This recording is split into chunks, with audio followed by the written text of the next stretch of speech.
Hey guys, what's up? My name is Sam and you're watching Drama Juseyo.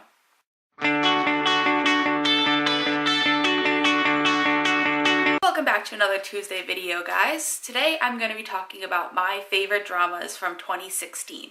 And yes, I know we're in the middle of January, but it's not too late. I don't care what anybody says, it's not too late. So in no particular order, I am going to tell you my favorite dramas of 2016. The first drama on my list is Descendants of the Sun.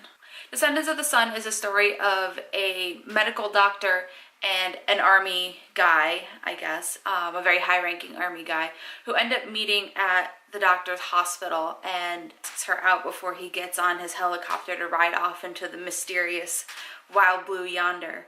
And in doing so, he asks her out to go see a movie. And little by little, as they are trying to date, they realize that their lives aren't meant to mesh up. And so they stop talking to each other. He gets sent off onto a secret mission, and she ends up catching the eye of her boss. And she tells him, no, I don't want to be with you. And as a punishment for it, he sends her off into the remote desert, which ironically is where Sung Joon Ki is. And their love story is based around the trials and tribulations of this medical team being on the army base and the army being around them.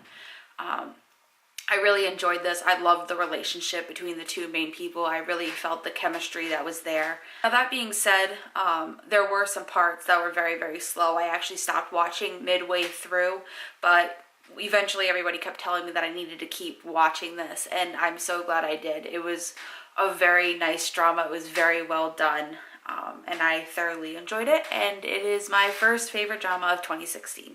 The next drama on my list is Cinderella and the Four Knights. Now, this is starring a very large cast, so I apologize as I murder all of these names.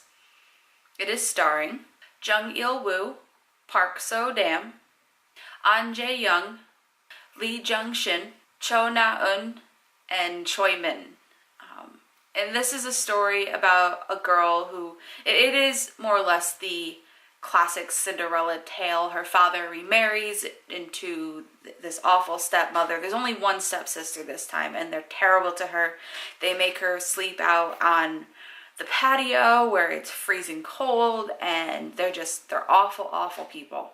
And then one day her father tells her that he is not her biological father, and she is absolutely heartbroken. Now, a lot of other things happen to lead up to that point, but I don't want to give some of that away because it will kind of ruin the story. But long story short, the chairman ends up running into her, and he thinks that she could be the one that will whip his 4 grandsons into shape because they're all little jerks who don't appreciate anything. And it's her story of becoming a part of this little family that she has found, and eventually she ends up falling in love with one of them, but you'll have to find out who, which I'm pretty sure you already know who. I thought this drama was a really sweet drama, kind of fluffy, but that's okay, because if anything with Cinderella generally is fluffy. But I loved it. I looked forward to it every week, and I was really sad when it ended. It ended on such a nice note, but I was really sad when it ended. So I highly, highly recommend it if you're looking for a nice, sweet drama. I think it's only 16 episodes. I say only 16 episodes, but if you're a true K-drama watcher, 16 episodes is less than a weekend. And I hope that you guys enjoy it as much as I do, because I really loved it, and that's why it made the list. The next one on the list is Moonlight Drawn by Clouds. And this is one of 2 historical dramas that I watched this year. I want to say that this was the first historical drama that I watched, but I also watched this alongside one other, which also made the list as well, and I'll talk about that later. This drama is starring Park Bo-gum, Kim Yoo-jung, and Jin Young. This drama is about a girl whose mother has forced her to portray a boy for many, many reasons that ends up getting explained in the drama.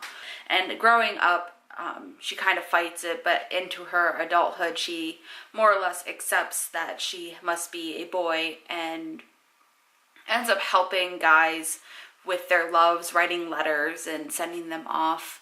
And eventually she sends a letter to the princess for this young friend that she has, and she doesn't realize what she has done. But her father is not really around, and we don't quite know what happened to him, but for one reason or another, her mother has told her that she cannot be seen as a girl. She has to dress and act as a boy. And she ends up getting kidnapped by some people for something. I think she owes them money or something along those lines. And she ends up becoming a wanted man. And there's a bounty on her head, I believe, if I remember correctly. And eventually she ends up getting sold into the palace to become an eunuch. Eunuchs are like royal helpers. And she ends up catching the eye of the prince, who becomes very, very fond of her, but not knowing that she's a girl, and starts having these feelings for her, but he doesn't know how to react to them. And it's kind of their love story of him finding out eventually that she is a girl and their relationship. And again, I loved Park Bo-gum in this. It was a wonderful story. It kind of gets a little scary toward the end. It made me laugh. It made me cry. And it was a lot of fun to watch, and I really, really enjoyed this. And I'm going to say I really, really enjoyed all of them, because if I didn't, they wouldn't have made the list of my favorite dramas in 2016. The next one on the list is Uncontrollably Fond, which is starring Kim Woo-bin and Bae Suzy. And I'm not going to lie, the only reason I started watching it was because of Kim Woo-bin. I have a wee bit of an obsession with him. I'll watch basically anything he's in. But I really enjoyed the drama as a whole. Bae Suzy's character tended to frustrate me a lot through this because of her whininess. But the drama basically centers around Kim Woo-bin's character, who finds out that he has a brain tumor and basically has somewhere around 3 months to live. And they keep trying to convince him he needs to go to the hospital, but he won't do it. He just wants to live his life, and he's not really willing to accept his mortality quite then. And during this time, they are starting to shoot a documentary about his life, and Bae Suzy, her character, ends up becoming the PD on this. And we find out that both their characters have had a past, and now their relationship is brought forward to the present, and we kind of watch their relationship grow. Bae Suzy's character never actually finds out about the tumor for quite a while, so it's very interesting to watch him try to get her to get into a relationship with him without knowing that he's dying, and she's just not having it. All in all, as a whole, I really enjoyed this drama. I ended up watching it about midway through, binged through the first half, and then ended up having to watch it like everyone else every week, waiting for the next 2 episodes. But I was always excited to watch the next episodes, and I was really sad to see this drama end. It kind of left a wicked hole in my heart. I wanted to die a little bit. Then Cinderella came on right behind it, so that's okay. But I really think this is a really great drama. It's not super fluffy, but the romance in it is nice. I cried through the very ends of it. I mean, we all know how it was going to end anyway, but when we ultimately got to the end, I still cried so hard. But I really think that this is a very underrated drama. I didn't really see it hit popularity as much as I think it should have, but I hope you watch it and I hope you enjoy it too. And last but not least, my final favorite drama of 2016 is Scarlet Heart Rayo, which is a spin-off of the Chinese version of Scarlet Heart, which I had never seen. I'd heard there's a lot of similarities between the two, but I'd never seen the first Scarlet Heart, so I didn't know more or less generally what I was getting myself into. The main character, Lee Jung-gi,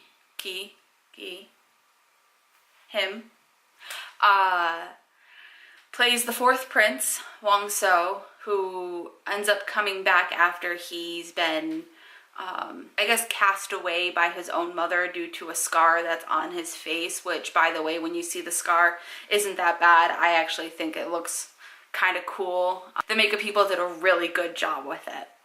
So acting alongside Lee Joon-gi is IU, who plays a girl who got shot back from the 21st century and ends up taking over the body of this sister-in-law to, or cousin-in-law, I'm not 100% sure, but she's the cousin to one of the prince's wives, and she ends up living in the 8th prince's home. And it's her kind of navigating her way through royal life. She ends up catching the eye of quite a few princes. Basically, long story short, it's a historical drama and nothing goes right at all. When you think things are going well, they go terribly, terribly wrong. I really enjoyed this drama. Again, it's not a very fluffy drama. It's very serious. It caused me a lot of heartbreak. It caused me a lot of tears, but I enjoyed it. I know a lot of people gave Baekhyun, who plays the 9th, 10th prince? I think he's the 10th prince. And I know they gave him a lot of flack because he's one of the singers in, oh, don't kill me, EXO? Yeah, I think so, EXO. If I'm wrong, I'll put the right name somewhere around here, but if not. But I don't think he did a bad job. His character was supposed to be a very, like, lovable little brother kind of character, and that is exactly what he played, and I thought it was absolutely, I thought he did a good job. Granted, I haven't watched a lot of K-dramas, so I don't have a lot of acting to compare against, but I don't think he did a bad job. The only issue I had with this drama through and through was the ending. I never understood the ending. We ended up, I know Morgan talked about it in her last video, getting a wicked teaser that we might end up getting more from it, but nothing happened. I spent hours refreshing the Drama Fever page because I thought we were getting special episodes that were going to give us a conclusion to this, but it was a very open ending, kind of left to interpretation as to what was going to happen next. But I don't think we're ever going to get the closure that we wanted, which makes me really sad because I wanted a happy ending for these two. You'll have to watch the series to find out what we're talking about. Those are some of my favorite dramas of 2016. I hope you enjoyed this video, and I will see you next Tuesday. Bye. Hi guys, hope you enjoyed that video. If you did, please feel free to give it a like. If you would like, you can subscribe to our channel, and if you want to check out our last week's discussion video, click somewhere on the screen because it'll be somewhere up here, and we will see you guys next time. Okay, bye. Not really bye, but bye.